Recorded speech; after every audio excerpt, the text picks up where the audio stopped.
క్రీడలు విద్యార్థుల సమగ్ర అభివృద్ధికి ముఖ్యము అని తెలియచేయడము ఈ యొక్క నినాదం యొక్క ముఖ్య ఉద్దేశము. క్రీడలు నాయకత్వ లక్షణాలను పెంచుతాయి, టీమ్ స్పిరిట్ను పెంచుతాయి, క్రమశిక్షణను పెంచుతాయి, శారీరక దృఢత్వాన్ని కలిగిస్తాయి. ఈ విషయంపై ప్రజల లోపల అవగాహన తీసుకొచ్చి విద్యార్థుల లోపల క్రీడల లోపల ఉత్సాహాన్ని తీసుకురావడమే ఈ యొక్క నినాదం యొక్క ముఖ్య ఉద్దేశము.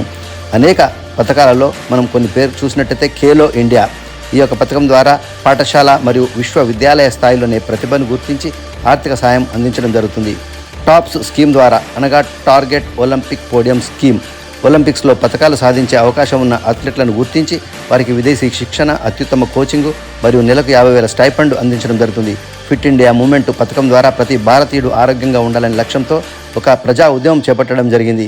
క్రీడా సంస్థలలో స్పోర్ట్స్ అథారిటీ ఆఫ్ ఇండియా పాత్ర అమోఘం. దేశవ్యాప్తంగా అత్యాధునిక శిక్షణ కేంద్రాలను స్పోర్ట్స్ అథారిటీ ఆఫ్ ఇండియా నిర్వహిస్తుంది. School games federation of India పాఠశాల స్థాయిలో క్రీడా పోటీలను నిర్వహిస్తుంది. మండల level, district level, state level, national లెవెల్లో ఈ పోటీలు ఉంటాయి. అసోసియేషన్ ఆఫ్ ఇండియన్ యూనివర్సిటీస్ ఆధ్వర్యంలో కాలేజీల మధ్య, యూనివర్సిటీల మధ్య క్రీడా పోటీలు నిర్వహిస్తున్నారు. ఇండియన్ ఒలింపిక్ అసోసియేషన్ ద్వారా ఒలింపిక్ గేమ్స్కి, ఏషియన్ గేమ్స్కి భారతీయ క్రీడాకారులను సిద్ధం చేస్తున్నారు.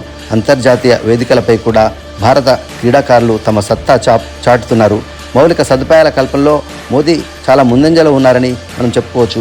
1000కి పైగా ఖేలో ఇండియా సెంటర్లు ఏర్పాటయ్యాయి. అహ్మదాబాద్లో సర్దార్ పటేల్ స్పోర్ట్స్ ఎంక్లేవ్ ప్రపంచంలోని అతిపెద్ద క్రీడా సముదాయాల్లో ఒకటిగా నిలిచింది. మణిపూర్ నేషనల్ స్పోర్ట్స్ యూనివర్సిటీ స్థాపన ద్వారా ఈశాన్య రాష్ట్రాల క్రీడాకారులకు పెద్ద పీట వేశారు.